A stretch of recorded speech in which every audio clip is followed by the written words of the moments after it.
Good morning, collective. It's a blazing morning out here, California. I hope you guys are doing well, getting ready to go out there and enjoy your weekend as well.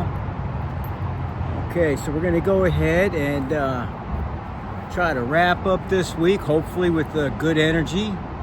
So focus, send me all that good juju. Hopefully it'll be reflected here in our reading. All right, so let's recap just a little bit before we go ahead and pull the energy for today. And I'll start off with a 3 tarot card pull to get a general overall energy. I haven't done any of that yet. I'll do it in front of you so you know that I'm not cheating in any way or whatever. I know there's people out there that automatically assume those things. So also, let's see. Today's energy from last Sunday when we pulled for the entire week. For today, Saturday's pull was the rune Uruz. Now, Uruz is a very, very potent rune. It's basically the mother of manifestation, okay?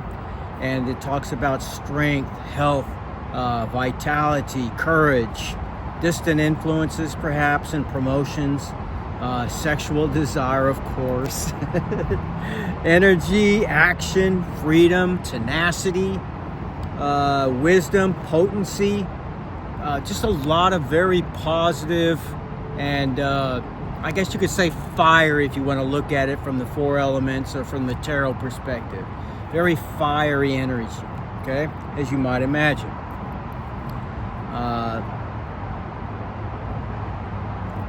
And the overall weekly energy we got, this is for the entire week, is encompassing the rune Perthro. And again, Perthro is about games of chance, mystery, secrets, again, sexuality, hidden things, occult abilities, knowing one's fate and destiny, those things which are feminine, intuition, things of that nature, okay? So again, 2 very, very positive energies to start things off. As far as our past energies go, we had Tiwaz, the god Tyre. He showed up twice. We had the god Freyr show up yesterday. And we also had the 2 neutral runes of Isa and Malthus show up. And I say neutral because they encompass the idea of like yin and yang, if you will, that we know there's going to be things that pop up, obstacles and things of that nature, but we have all the tools in order to overcome whatever negative energies come our way, okay? And we see that more or less encompassing, again, the gods that have shown up this week. And all of them have been represented this week pretty much. Well, not all of them. There's a lot of them in their pantheon, but the major gods and goddesses. And on Sunday itself, the overall energy for that particular day was Othala. And again, Othala deals with things such as property, inheritances, abundance, a home, a house, a dwelling, physical and spiritual journeys, or aid in physical and spiritual journeys. So we have a lot of positive energy out here in which to draw from. All right, now I'm going to go ahead and draw from the Witch's Tarot.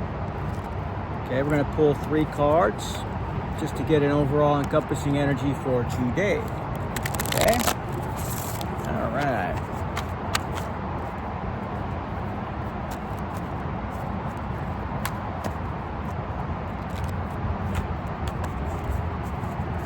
Queen of Pentacles.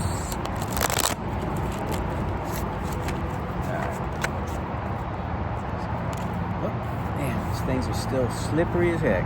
Okay, 1, 2,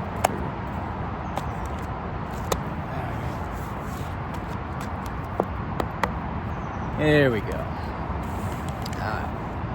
Cards have been grounded. We are ready to go ahead and pull the first card for today.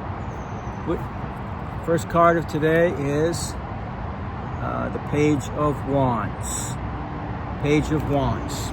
Page of Wands deals with arrival of good news, and that's always comforting. We want good news, right? It talks about exploration, charisma, excitement, freedom, and creativity. So again, along with the positive energy that we had in the pre-pulls,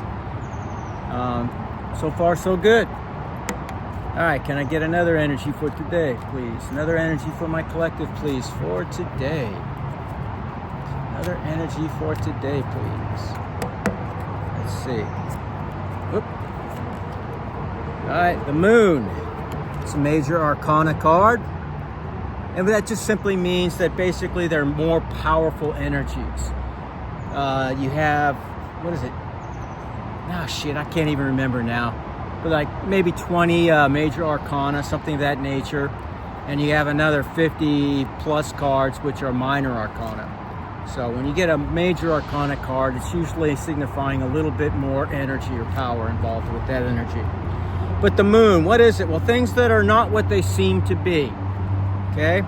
And this could be referencing what we talked about yesterday as far as this person trying to come back into your life, having a third party, and them not being straight up with you about things.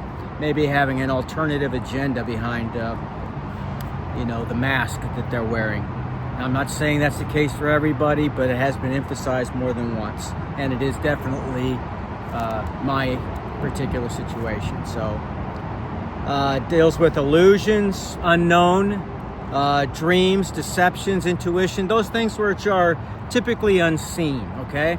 Whereas the sun represents clarity and so on, the moon represents obscureness, things basically not as clear, in the shadows kind of a thing. So keep that in mind, okay? It's not a negative energy at all. At the bottom, we have another major arcana, the Tower. Again, that signifies endings, but also beginnings, the end of a cycle, perhaps. So you may be getting tested here very, very soon. And I hope and I pray that you have the energy and the courage to,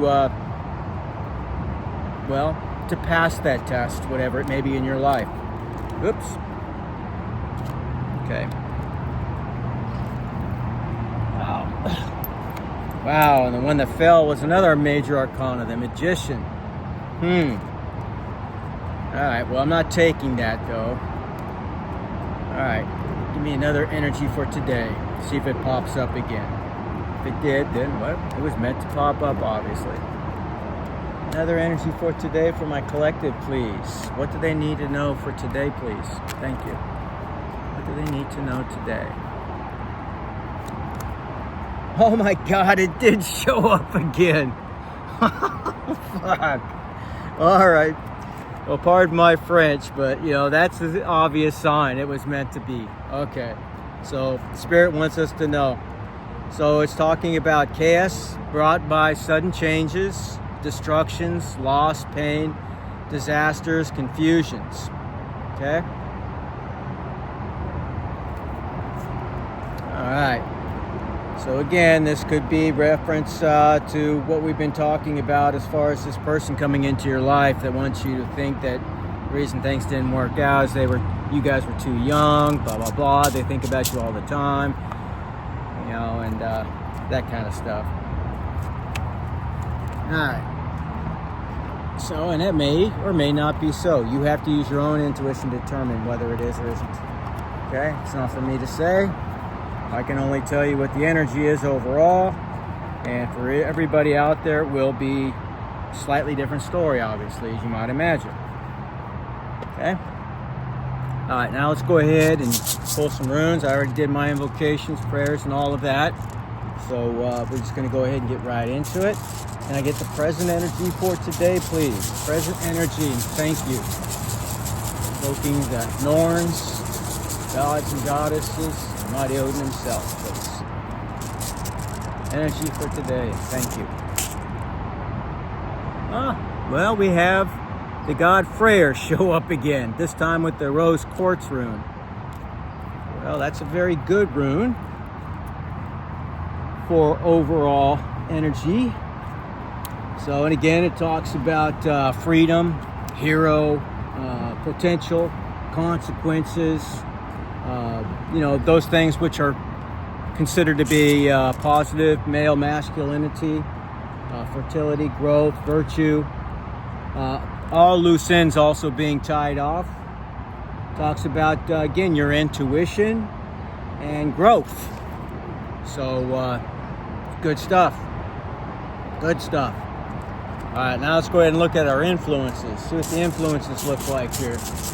I can get a couple of influences here, please, for the collective. What are some of the influences? Energies that are influencing. All right. Oh, we got Nalthus again. Where's it at? Oh, it's right there. You can see it a little better this time. Looks like a cross, only the horizontal beam is slightly bent.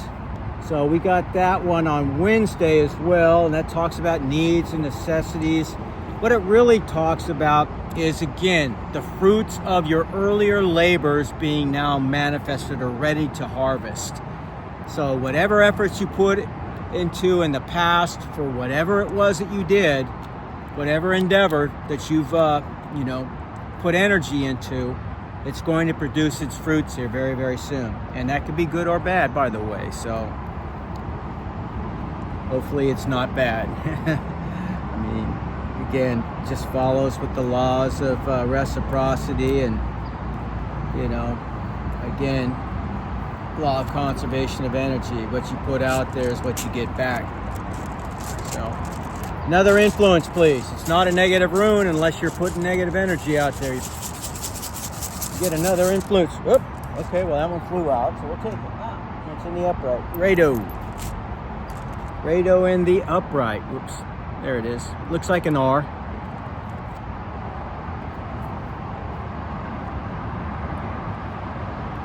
Rado in the upright. And again, that's in the first family group, or Ayat. Put that right over here. And it basically means the journey. Anything dealing with travel, for example.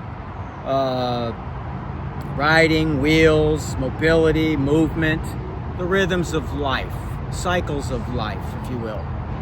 So perhaps you're going on a trip, you're thinking about it, or perhaps you are making a move on some endeavor or what have you. It deals with all forms of movement or, propelling something forward, if you will. Let's go ahead and look at our future energy then.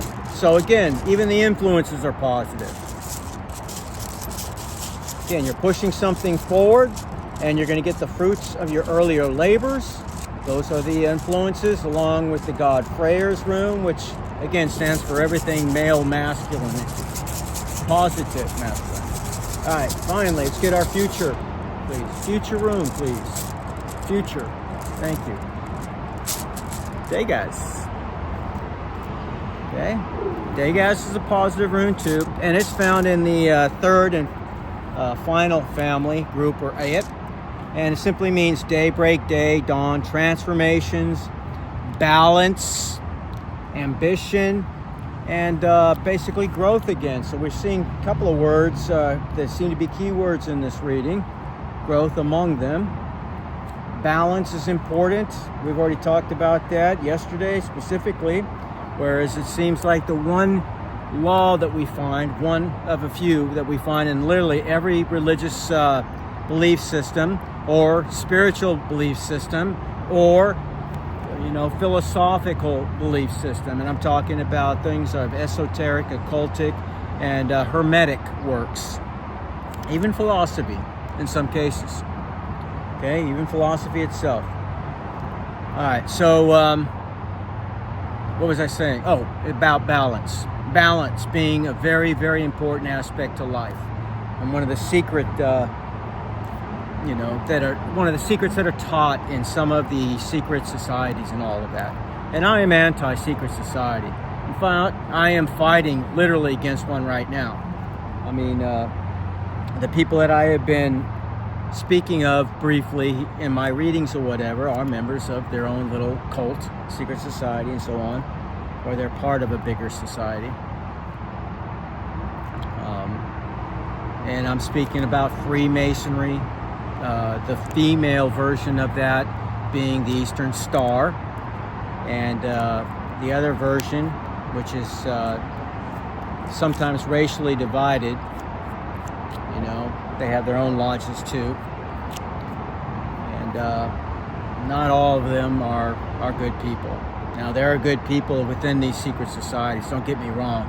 They're not all twisted and you know, doing the worst imaginable things, but there are those who certainly are.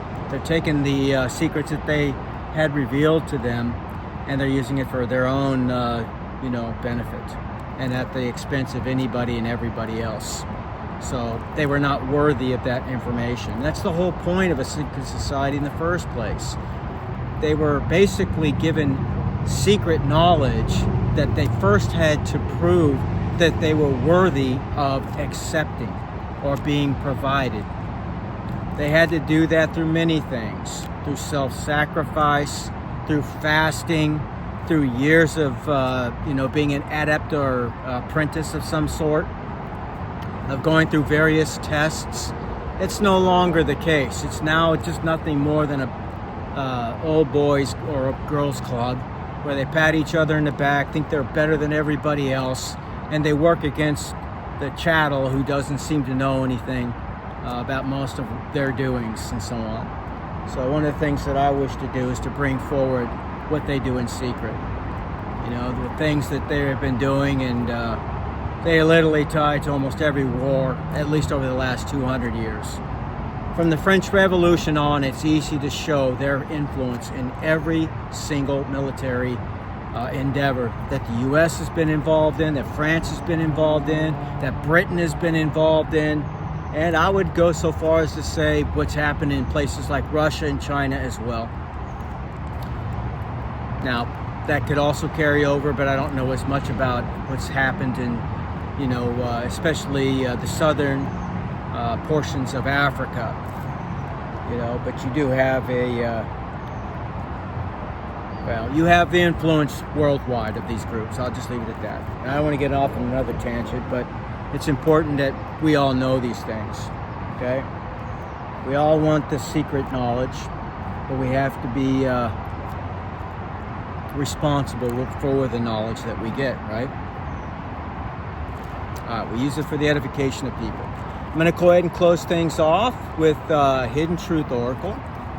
Okay, we have very, very positive energies with both the tarot and the runes. Now let's see what the oracle cards have to tell us. Hidden truths. Give me 2 truths for my collective, please, to share with them for today. 2 truths for my collective, please. Thank you. 2 truths to share with my collective. All right. I replay our conversations over and over. Okay, again, I know this is relevant to me personally with what I'm going through and the people I'm going through with it, but I don't know how this plays out for you specifically. I mean, it looks like it's just a carryover from what we got the last couple of days in terms of this person with the third party really reminiscing about their time with you and possibly wanting to reconnect, okay? All right, one more energy, please. One more energy. I would strongly urge you to be cautious about it, okay? Really use and trust your intuition.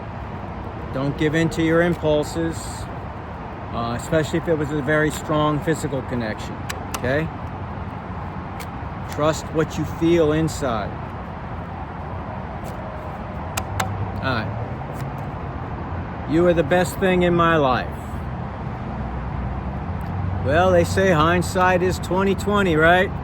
Sometimes they just don't recognize what they had until they no longer have it.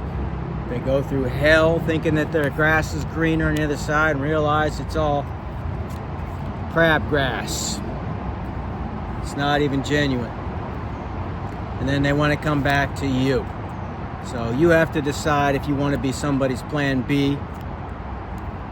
That's up to you, and I'm not trying to discourage you from anything. I want you to trust your intuition, okay?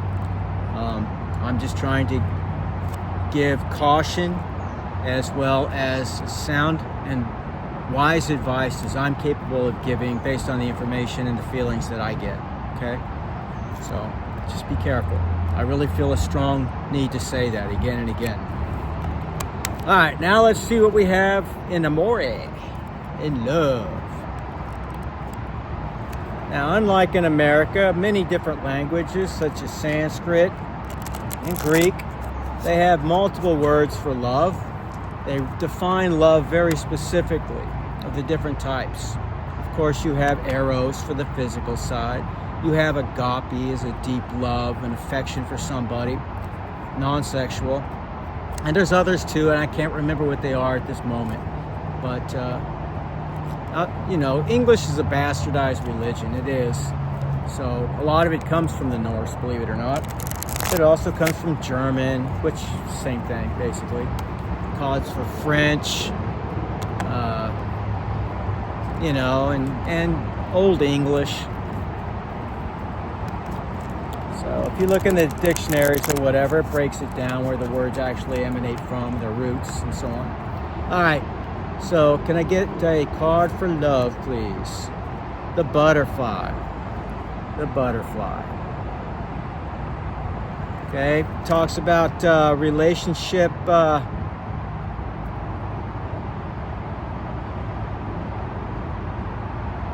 evolving. I don't know why they separated the word. All right, relationship is evolving to the next phase. Healing the inner child and growth. Now, we all have childhood issues and traumas, and part of the shadow work that we all need to go through in order to become a more spiritually advanced and mature being is to really tackle those issues. Perhaps you had mother or father issues. Maybe you were abandoned. Maybe you were abused in some way. And I understand those things. So if that was your case, then you have to come to terms with it. You have to try to find solace in it and to forgive. And sometimes the only way to do that is to confront the people that, of course, are responsible. You have to make that decision for yourself based on your individual situation. But pretending as though it didn't happen or putting it down deep inside is not dealing with it and will always be an issue, and you will not be allowed to evolve or move up to the next step. You have to deal with your childhood issues. You do. And there's also something along the lines of, and using again a Christian metaphor, unless you come with the heart of a child, you in no wise enter into the, into heaven and so on. So we have to have a childlike curiosity and playfulness and just overall energy, We need to get that back in our lives. And I do. I try to be playful and all that all the time. I remember me and my kids, we used to have Mexican wrestling on the weekends and stuff where we got to wrestle and dress up and everything else. And they just had a good time rolling around, with their daddy, getting them in a chokehold or whatever. But, it was my way of bonding with them. I raised four kids, by myself. So, I had to come up with ways to learn how to bond with them. So, all right, one more card, please. One more card. And we had, took them camping and fishing and took them up to the snow, and they realized snow is cold. They didn't like it.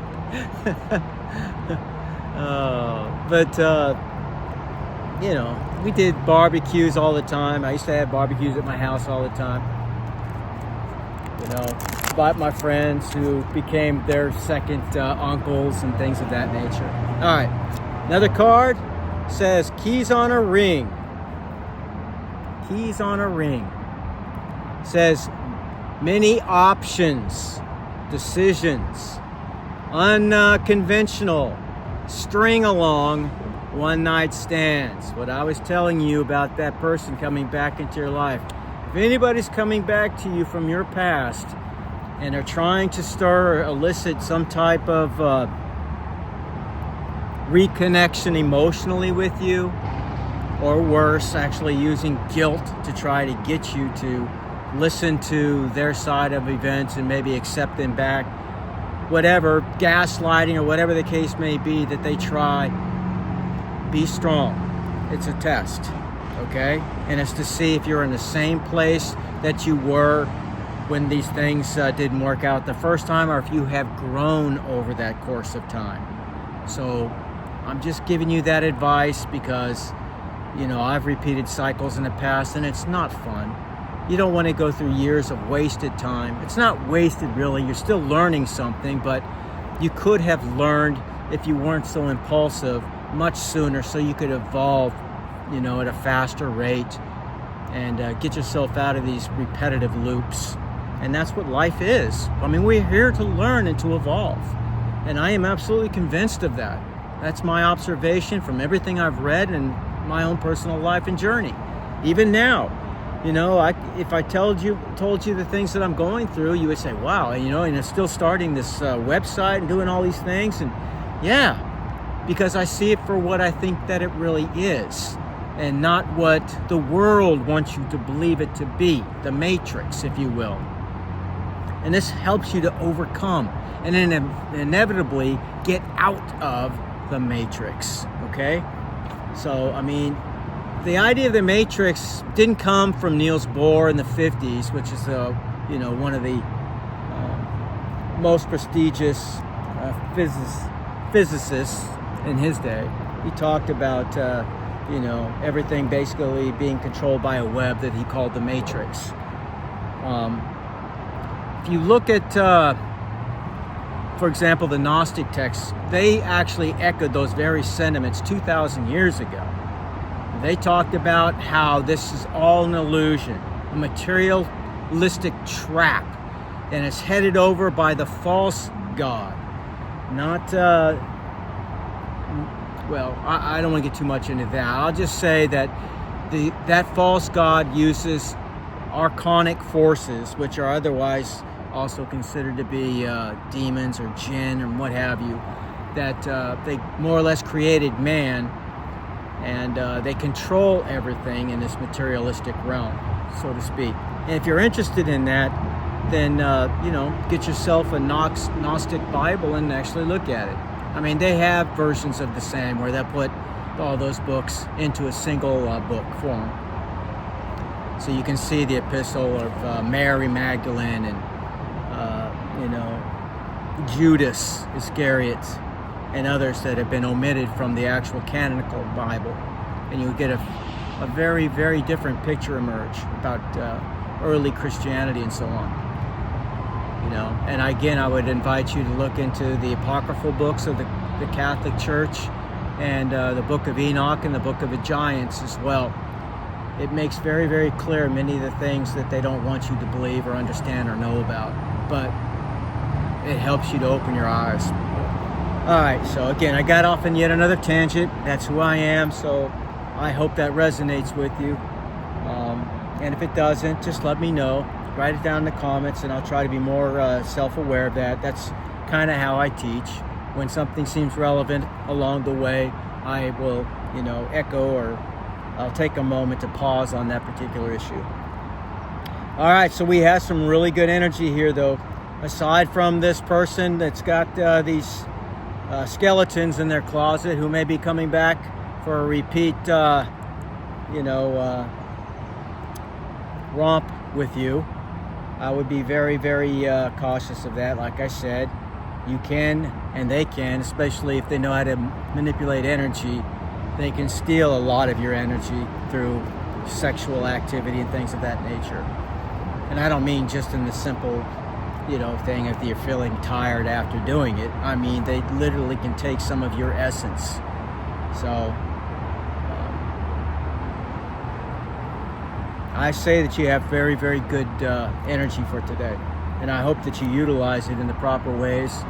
And again, if you have any suggestions, comments, or whatever, go ahead and put them down. I always read them and I always respond. If nothing else, with a thumbs up or a red heart or a thank you or whatever. I'll give you minimally that much. Sometimes I'll chime in. All right, so with that being said, you guys, tomorrow we're going to do an entire next week pull, and we'll see what the energy looks like for the next week. Remember, these are timeless readings, so this may have already happened for some of you. This is happening currently in your life, that's me, or it's something that's yet to happen in your future, and that could be the very near future, or it could be, a little bit further out. Depends. Remember now, fate, time, it's fluid. It goes at different speeds for all of us, okay? All right, so with that being said, I'll talk to you guys again tomorrow, all right? See you in Valhalla.